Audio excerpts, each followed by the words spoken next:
Welcome to Full Speed Ahead. I'm Craig Fuller here at the FreightWaves Venture Capital Summit. Hope that you're having a fantastic time talking about the process of going from seed to IPO and everything in between. Today I have Andrew Korn, a partner at Sageview Capital. Andrew, how are you doing? I'm doing great. Pleasure to be with you today. Thanks for having me. Yeah, a lot of activity in the market. The last couple of years in freight and logistics technology has been super hot. You guys really dipped your toe in the market. I shouldn't even say dipped your toe. You actually plunged in with a investment in Drivewise. Tell us a little bit about that transaction and how the business is doing today. Absolutely. Well, thanks for having me again, and thanks for the question. We're long-term oriented investors and concentrated investors. So from the public, it definitely looks like we jumped in with 2 feet. But it's a market we've been really interested in for a long period of time, tracked it closely, and that enabled us to make a big bet, as you said, with Drivewise. We invested over the summer in a minority transaction. That's really what we look to do, to partner with businesses as a minority investor. And as many of your listeners, may know, Drivewise is a business that offers a connected truck platform to truckers. Their flagship product is Bypass, which enables truckers to bypass weigh stations legally, I might add, saving them significant money in terms of time and fuel, and really increasing driver satisfaction, which is more important than ever these days. They have a wonderful opportunity to really go after the market. They have a small percentage of the market today with their product. And really, quite honestly, every truck should have this product, given how valuable it is. And so we invested to help them do that and go after that opportunity, in addition to building out their larger connected truck platform, which over time I think has the potential to be really game-changing and add a number of additional products, given the access they have to millions of trucks on the road with their software platform. The business, as you asked, is doing really well right now. As I'm sure a lot of other people saw, there was a bit of uncertainty really early in the second quarter when the lockdowns first hit and COVID was at its height in terms of the lockdowns. As people will probably remember, the trucking industry was actually quite busy restocking our shelves with toilet paper and whatnot. But that really meant people were a bit too busy and a bit too uncertain to be buying new software. But as we came out of that later in the second quarter and through today, the business has been doing really well. People are back to focusing on efficiency, making sure they can deliver their products effectively. And Drivewise is a great answer for that. And so they've seen a lot of success over the past few months. Andrew, you guys are about $600 million in assets under management, or at least this current fund is. $60 million is a large portion of that. It's a pretty big bet. Why Drivewise specifically over other businesses that you could have invested in the space? Yeah, so that's absolutely correct. Our current fund is $600 million that we're investing out of, and the Drivewise deal, as announced, was about $60 million.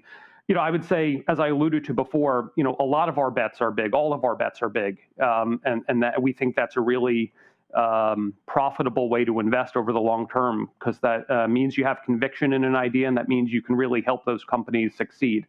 In the specific case of Drivewise, I'd highlight a few things. One is it's a product, as I mentioned before, with a real clear ROI. That's very important to us. You talk to people who use it, the trucking companies, the truck drivers, they love it, and it saves them time and money, and that's really important. It also has a really interesting competitive landscape and some really interesting barriers to entry.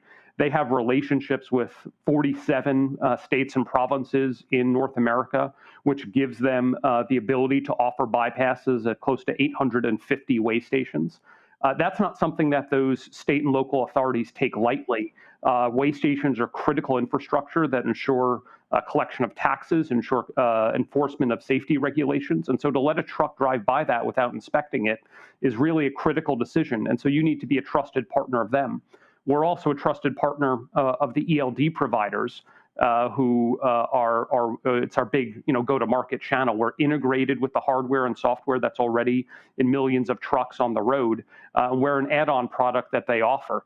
And so when you combine all that, it's really a business that would be really difficult to replicate, and that's also important to us. And then the final piece I'd mention is just the legs they have to really grow from here, which is very important to us. I alluded to this before. really a small percentage of the market today, and they should be able to grow that over time with some strong execution from the great sales team, in addition to the ability to add other products over time, as I alluded to before. So when you put that all together, a real clear value proposition, a strong set of barriers to entry that'll make it a defensible product for a long time, and some real room to run and grow. I think investing a lot of money in it, making a big bet is a really comfortable thing for us. Now, I get asked this a lot when I'm talking to investors for FreightWaves or just catching up with state of the market. One of the things that comes up is the timing element of freight and logistics technology. Is we're starting to see a lot of deal activity that's taking place in the market. This is a relatively new, last 5 years. From a timing standpoint, why was this transaction, or why is logistics technology or freight technology interesting today, whereas it perhaps wasn't as interesting a decade ago? No, that's a great question. And I think in some sense what we've seen with COVID has highlighted some of the factors. You look at the rise of e-commerce, for example. Amazon's obviously out there doing really well, eating everyone's lunch, but they're not going to be the only winner over time. Every other retailer out there, whether traditional bricks and mortar trying to move online or online only retailers, they're also looking to grow in that channel. And all of that means that there's going to be more volume, more packages flowing through the network, trying to reach their destination, and a heightened sense of consumer, dare I say, entitlement, that they should have a greater sense of where their item is, where their package is right now. And so that's one big factor that I think is driving a lot of investment in freight and transportation technology. The other thing I'd say is it's a mission critical industry, to state the obvious, moving goods across our country, keeping our economy moving. That's had outdated technology. If you look 5 or 10 years ago, a lot of the technology freight and trucking companies were using was even at that point 10, 20 years old. And I'm not smart enough to figure out what exactly causes that tipping point, but when we look across industries, those tipping points come. And I think we're finally starting to see that. And so when we combined, those different factors, it's clear to us that this is a market that is changing rapidly, that will see the adoption of new technology rapidly. And there's a real need for that, given some of the market forces I talked about. And so we're not going to get the micro timing right, and that's not what our focus is. But from a macro perspective, I think the timing's right for a lot of continued investment in the sector. Now, one of the concerns a lot of investors state when I'm talking to them about state of freight and what's happening is the perception that a lot of carriers, and you've identified it and stated it, is that a lot of carriers are using old technology or they're not spending a lot of money on technology. I would argue that's changing. What is your perspective?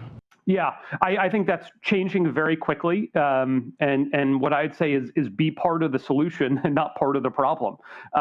These are people, smart people, who respond to economic incentives and business incentives. And if you offer them technology that's easy to use, easy to install, and delivers a real ROI, I think that resistance goes away pretty quickly. I think some of the problems people have had historically is they were offering products that didn't hit all of those key buckets. It didn't hit all those key items.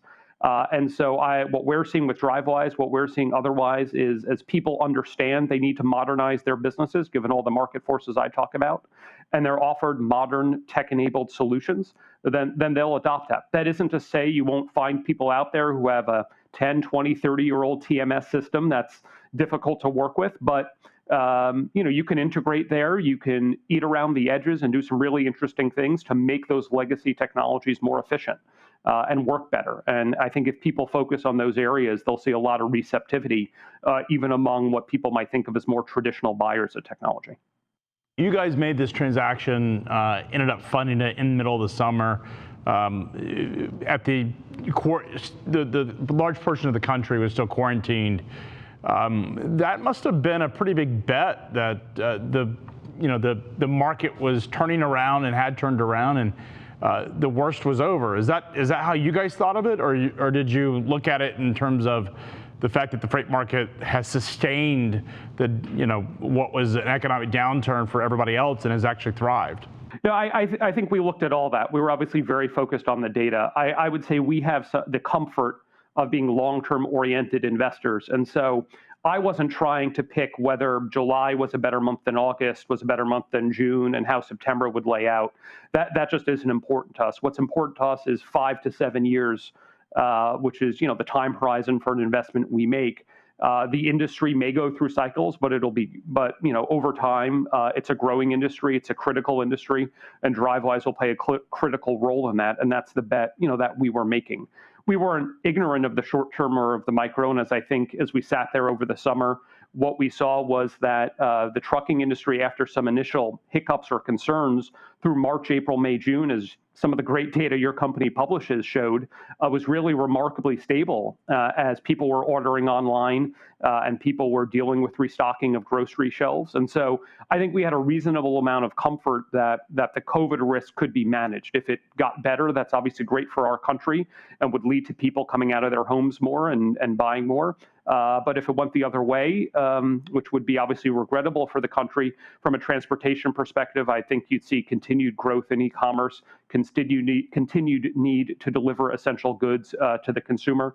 And so we felt like no matter which way it went, the industry had proven that it could be resilient to the COVID risks specifically. Do you have any concerns about a second or third wave, depending on your argument, that may slow things down for the freight economy? Or is your position that e-commerce is going to win out? Yeah, and personally, I'll just say for the country, I'm very concerned. I'm not an epidemiologist, but I think all the data we're seeing right now is quite concerning, and obviously, for the health and safety of people, that's a big concern. As I mentioned before, for the freight industry, I have less concern. I don't want to be short-sighted. I don't want to be cavalier. There can be hiccups. There can be short-term downturns, which we did see early in the first wave in March. And that can have a real impact on people in the industry and their jobs. But I do think, as you mentioned, the bet we're making is that the industry will be rather resilient, given the fact that it moves so many essential goods for people, and given the growth in e-commerce that I mentioned. So when we think about the underwriting process for you guys, you're a later stage investor, a growth capital investor. You're past the sort of venture cycle that a lot of the market is starting to, a lot of attention's put in the venture cycle, less so in that growth capital part of the market. At least it relates to startups and what's happening. What is your process of taking a startup that's already been funded institutionally and underwriting them? What's that process look like for a potential founder or company? Yeah, great question. And just to define where we're playing a little bit more clearly, because the lines do get very blurred, and you could talk to different growth investors and you might hear something a little bit different. But I think for us, when we talk about growth as opposed to venture, we're talking about businesses that have achieved product market fit. They have a clear product, it's out there in the market, customers are buying it, they prove that they can sell and retain customers, and that customers like that product. At the same token, so maybe let's say they're high single digits or 10 million of revenue. By the same token, they're at that stage in that high single digits to maybe 30, 40, 50 million of revenue. They want to get to 100, 200, 300 million of revenue, but they're not there yet. And so that's the sort of size where we really play. And so the process for us obviously begins long before an official process. We like to get to know entrepreneurs and CEOs of companies, because that's ultimately what we're betting on. We're betting on the entrepreneur. We're betting on the CEO to execute. We're not managers of the business. We can't do that. We can be very helpful, but if there's not a great team in place, then it's not going to be successful. And so we're focused on building those relationships over the long term. When a deal process actually happens, it can be short, it can be long. That really often depends on what the company wants to do. But we're really digging in deeply to understand the background of the business, understand its product, understand its customers, their retention, the sales process, how that goes, the marketing process, how the company acquires leads, obviously the financial metrics and the financial efficiency of the business, doing a pretty complete financial and business due diligence exercise, which can take on average, call it 4 weeks to a month if everything goes efficiently. And that really, gives us that conviction that I talked about before, to make a big bet in a business. Andrew, you mentioned your range, if I'm understanding this correct, 10 million of ARR to 30 million of ARR is really sort of the sweet spot. Did I understand that correct? Yeah, I'd probably call it 10 to 50 is the sweet spot. But yeah, you understood correctly with, the ability to color around the edges a little bit for, exceptional businesses either on the small end or the large end. But let's call it 10 to 50. And one of the things that we found out when we went out to the market, went out to the Valley, Silicon Valley, is a lot of the SaaS investors, the pure play SaaS investors, large, big names, didn't understand a lot. Part of our model, which is media driven, which is non-ARR, but still has a high margin, high growth component. When you underwrite businesses across a portfolio where you have perhaps an ARR business and a business that's reoccurring, how do you look at those businesses? Do you separate them and underwrite them separately? Or do you look at sort of the cohesive part of the business and how it connects?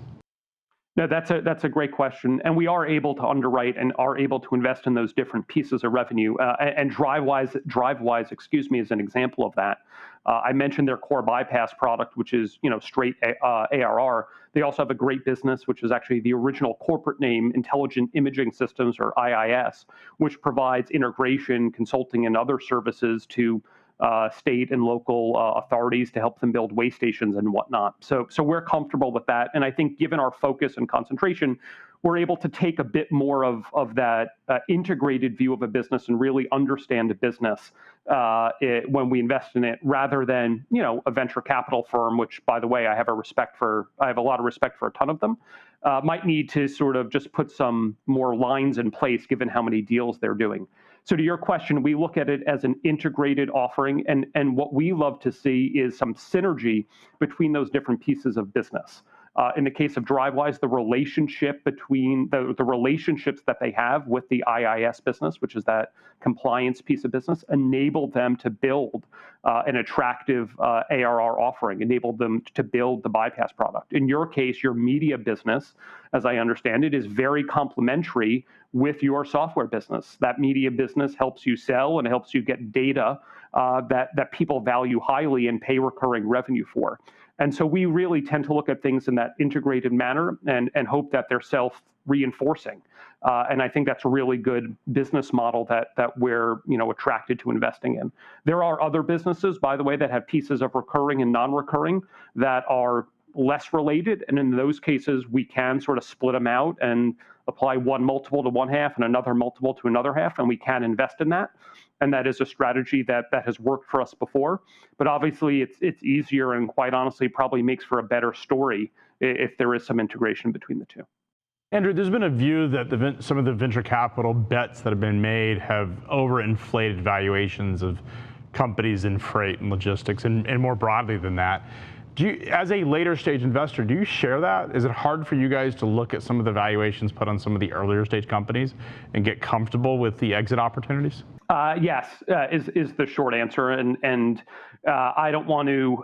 There are a lot of smart people doing those deals out there, and so I don't want to besmirch them in any way, shape, or form. It's just not how we approach the world. The bet that people are making, it's almost that the valuation doesn't matter. What they're looking at is a large market opportunity and saying that they believe that this business has a shot to command a reasonable percentage of that market. And if you do that, the valuation of the business in 5-10 years will be massive. And so it almost doesn't matter what you pay relative to the revenue of the business today. And that's how you get some of those valuations that, when you do the math, appear to be rather outsized. That's a business model that we don't pursue. It's a business model that's been successful for many people. So I obviously understand it and wish them the best. But I struggle to justify some of those valuations the way I look at it. But that's fine. Different people invest in different ways, and that's what makes the market robust and good. It's interesting seeing some of the valuations that we get. We get data on what companies raised and what they're valued at, and it's hard for even someone who sits as a founder to get comfortable with some of the sizes of those valuations, sort of understanding the metrics of the business, because at some point you have to exit. The only valuation that matters to me and my management team is the one when that liquidity event happens at the end of the day. And that's a good point, and that there actually is a downside. I don't know if your listeners saw the early seasons of Silicon Valley on HBO, but that was a plot point in season one, right? When you raise money at an inflated valuation, all that does is raise the expectations and raise the pressure in terms of where you have to raise money at the next round and in terms of where you have to exit the business to achieve the outcome that your investors are looking for. So that's a very good point. But ultimately, what you should be looking at, what other entrepreneurs should be looking at, and what investors are looking at is in 5-10 years, if I'm very successful, what can this business be worth? And then discount that back to just for the risk associated with it. And that can give you a good sense for what your business is worth today, understanding the types of return profiles that investors are looking for. Well, Andrew, really appreciate the time today. Great conversation. Unfortunately, we don't have any more time for later conversation, but people can reach you on LinkedIn, or is there another way? Is that the best way to reach you? Yes, absolutely. I'm on LinkedIn, and my email address is Korn, Korn, at sageviewcapital.com. Really happy to meet any entrepreneurs out there or any other people involved in the market. It's a space we're very interested in and would love to build dialogues and conversations. Andrew, thank you so much for coming on, full speed ahead, and being a part of our Freight Tech Summit.